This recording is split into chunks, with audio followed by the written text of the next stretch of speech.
नमस्कार, आपण पाहतात धाराशिव माझा. धाराशिवच्या विशेष बुलेटिनमध्ये मी ऋषी तुमचं स्वागत करतो. या बुलेटिनमध्ये जाणून घेऊयात धाराशिवमधील महत्त्वाच्या घडामोडी. धाराशिव शहरातील इंदिरानगरजवळ महिलांची छेड काढणाऱ्यास जाब विचारल्याने चाकूने मारून तरुणाचा खून झाल्याची घटना 2.5 वर्षापूर्वी घडली होती. या प्रकरणातील अंतिम सुनावणी पूर्ण होऊन प्रमुख जिल्हा व सत्र न्यायाधीश यांनी आरोपीस आजन्म कारावासाची शिक्षा सुनावली. तसंच 10,000चा दंडही सुनावला. अपशब्द वापरून महिलांची छेड काढू नको असे समजून सांगण्याचा प्रयत्न खून झालेला तरुण करत होता. यामुळे संतप्त झालेल्या आरोपीने घरी जाऊन सोबत चाकू आणला व तरुणाच्या छातीवर वार केले. यानंतर तरुणाला त्याच्या मित्रांनी जिल्हा रुग्णालयात दाखल केले.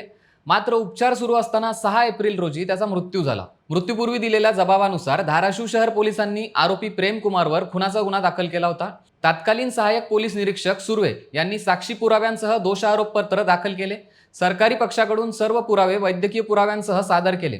तसेच 15 साथीदारांच्या साक्षी नोंदवून घेण्यात आल्या. प्रमुख जिल्हा न्यायाधीश अंजू शेंडे यांनी आरोपी प्रेमकुमार आयवळे यास आजन्म कारावास व 10,000 रुपये दंडाची शिक्षा सुनावल्याचे ॲडव्होकेट पंडित जाधव यांनी सांगितले. जिल्ह्यातील 3 तालुक्यात शासनाने दुष्काळाचा ट्रिगर 2 लागू केल्यानंतर स्थानिक प्रशासनाने पीक नुकसानीचा सर्व्हे पूर्ण केलाय. या सर्वेक्षणात नुकसानीचे प्रमाण 50% जास्त आढळल्याने गंभीर दुष्काळाची स्थिती असल्याचा अहवाल कृषी आयुक्तांकडे सादर करण्यात आलाय. धाराशिव जिल्ह्यात यंदा पावसाने मोठा खंड दिला होता. त्यामुळे पर्जन्यमानात मोठी तूट निर्माण झाली आहे.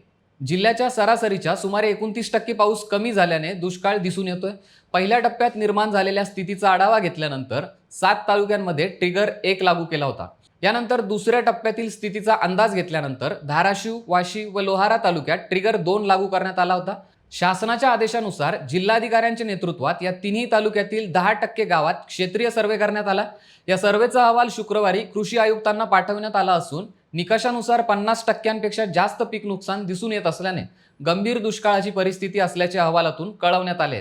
दरम्यान जिल्ह्यातील इतर तालुक्यातही कमी अधिक प्रमाणात दुष्काळाचे चटके बसणार आहेतच, मात्र अजून त्यांचा ट्रिगर 2 मध्ये समावेश नाही. या अनुषंगाने लोकप्रतिनिधी, शेतकरी व पशुपालक यांच्याकडून उर्वरित तालुक्यातही दुष्काळ जाहीर करण्याची मागणी होत आहे. गर्भधारणापूर्व व प्रसूतीपूर्व गर्भलिंग निवडीस प्रतिबंधात्मक कायदा अंमलात असूनही काही ठिकाणी कायद्याचे उल्लंघन होत आहे. जिल्हा सल्लागार समिती व PCPND दक्षता समिती सतत तत्पर असून या कायद्याचे उल्लंघन करणाऱ्या व्यक्तीविरोधात कारवाई केली जाते. अशीच कारवाई 2014 मध्ये करण्यात आली होती. पथकामार्फत धाराशिव जिल्ह्यात धडक मोहीम अंतर्गत तपासणी करण्यात आली. तपासणीमध्ये दोषीविरोधात कारवाई करण्यात आली होती.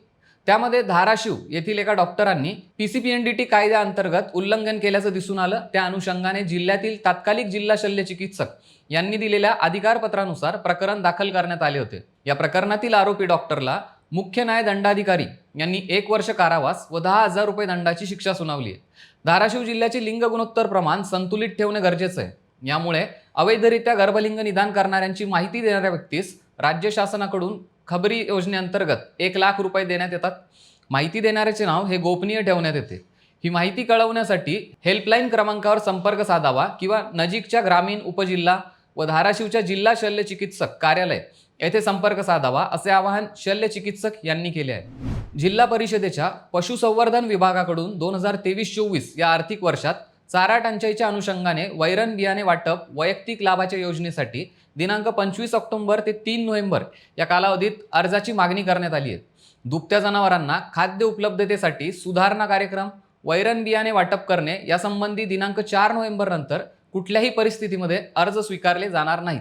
आपल्या कार्यक्षेत्रातील पशुवैद्यकीय दवाखाने, पशुधन विकास अधिकारी किंवा पंचायत समिती येथे संपर्क करावा. अर्जाचा विहित नमुना, मार्गदर्शक सूचना, नियम, अटी व सोबत जोडायची कागदपत्रे यांची सूची पशुसंवर्धन विभाग, पंचायत समिती सर्व उपलब्ध करून देण्यात आलेत. तसेच NIC www.dharashiv.nic या संकेतस्थळावर अर्जाचे नमुने उपलब्ध करून देण्यात आलेत. तरी जास्तीत जास्त लाभार्थींनी या योजनेचा लाभ घ्यावा असे आवाहन जिल्हा पशुसंवर्धन अधिकारी जिल्हा परिषद यांनी केले आहे. शारदीय नवरात्र महोत्सवात काल 20 ऑक्टोबर रोजी शुक्रवारी 6व्या माळेच्या दिवशी श्री तुळजाभवानी देवीची शेषशाही अलंकार महापूजा मांडण्यात आली. श्री तुळजाभवानीच्या नित्योपचार पूजा आणि अभिषेक पूजेनंतर शेषशाही अलंकार महापूजा मांडण्यात आली. शारदीय नवरात्र महोत्सवात दररोज नियमित श्री तुळजाभवानी देवींचे विविध धार्मिक विधी विधिवत पार पाडले जातात.